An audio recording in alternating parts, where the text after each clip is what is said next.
Hi folks, so got something else from Steve that is not a Soundcraftsman. This is a Sony TA 3650. He told me that I don't think there's a lot of lights to come out, but nothing illuminated. He did hear it come out of protection, said that he had injected signal directly into the main in jacks and got signal out of both channels, but only got one channel out of the preamp. And I want to bring up something about that. Listen to what people tell you when they bring you something, but you always have to verify it. Steve's a good tech, but doesn't really matter. You need to verify things for yourself. Don't take anyone's word for anything.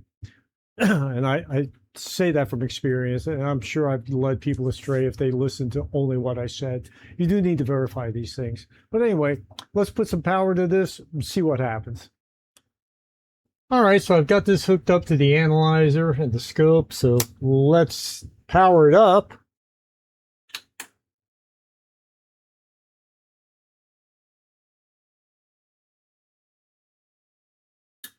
I did hear it click out of protection.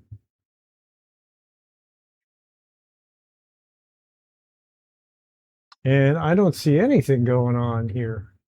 Speaker A. Everything connected.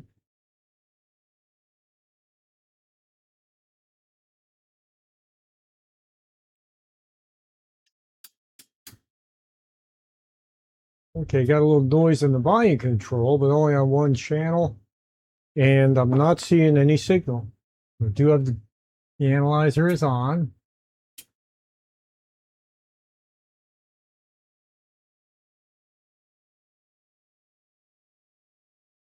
Okay, well, let's do what Steve said and just inject some signal directly in. Let me drop the amplitude a bit here. Point.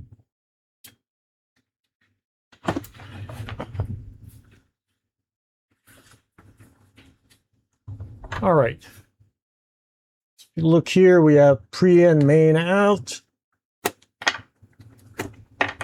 So if we put signal in here, we get signal left. Signal right. So Steve was correct, but I didn't see any channel working. So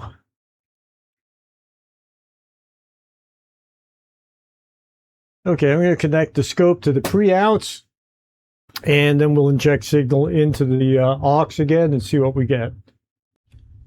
I have these RCAs connected directly to the input of the scope, as you can see right here. So let's turn this thing around and see what we can get. So we have signal coming out of the analyzer going into the aux inputs. We have nothing coming out. So it looks like, unless I got some cockpit error here, that we have a problem.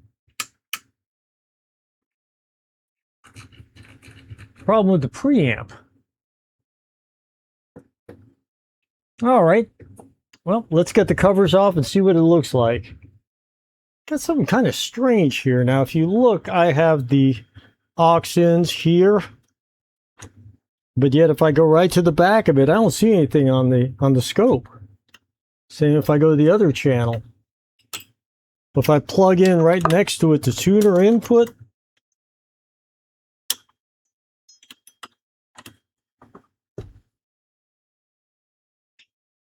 I have signal here.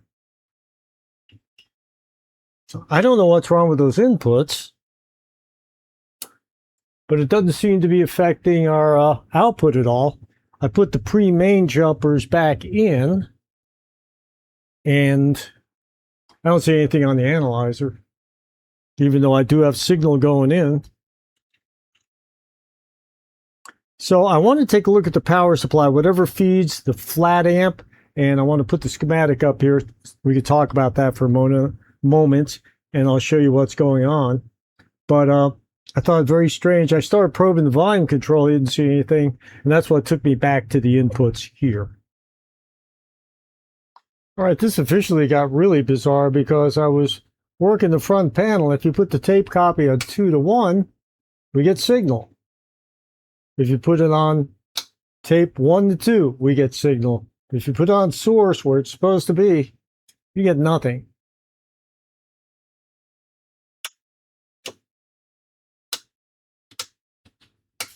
I don't know why that's doing that. I'm gonna have to look at a few things here because it appears that, let's see, if I turn the tone on, that's working.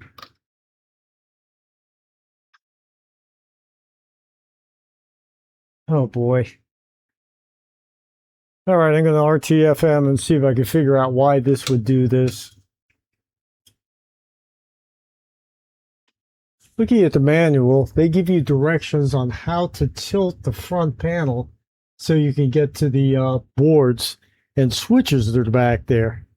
So if we look at the camera now, I have that tilted down so I can get to the switches. They look like sealed units here, but I want to see what's going on the circuit board and see if I can figure out why I'm only getting signal through here when I have the tape copy switches in copy positions.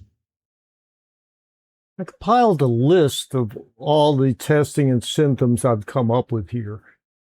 And when I looked at step 4 here, no signal when using aux tuner inputs, good signal when using aux tuner inputs and tape copy switches in any position but source. I remembered looking at the back of the aux input with the scope and not seeing anything. So if we put this in any position but source, we get good signal. And yet, if I look at the back of the aux input with the scope, I saw nothing. And that started me looking at something else. So let me reposition the camera, put the meter up here and show you what I found. If you recall, when we put the scope probe on the left channel aux in, we saw no signal. And let's take a look right here. You can see we have no signal because the aux input positive is shorted to ground. I'm going to show you why that is, because I didn't catch this at first. So let's take the scope off. Well, let's leave the DMM, I'm sorry, on there. Look at the back here. I'm going to move the camera.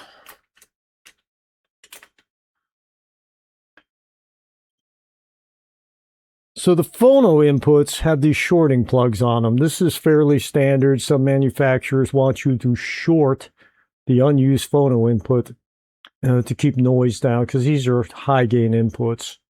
However, I've never seen this before, but there are shorting plugs on the record outs. This is what's causing our problem because look what happens when I pull this one out. Got 686 ohms where we formerly had a dead short. So I'm going to put this back in, take the probe off. We're going to turn off the DMM and turn on the scope and the signal, the distortion analyzer.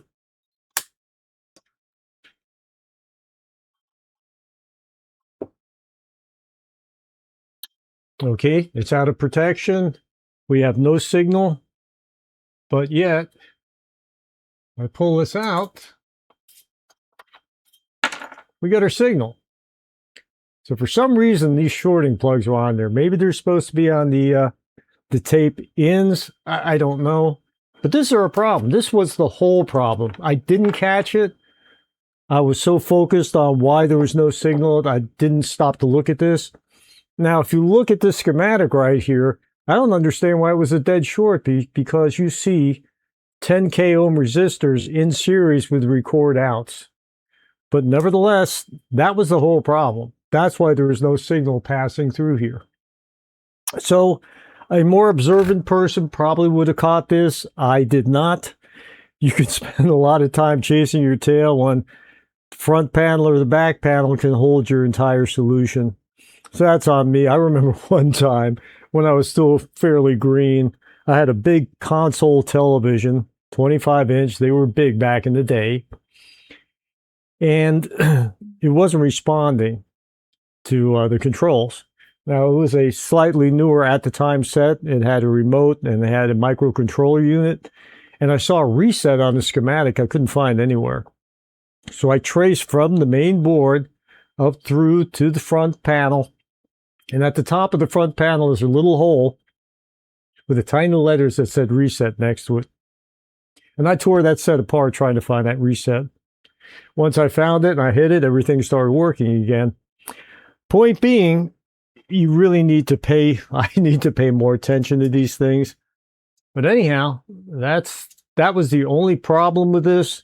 I'm going to look through here, but I think we're going to stop this video here and call it done.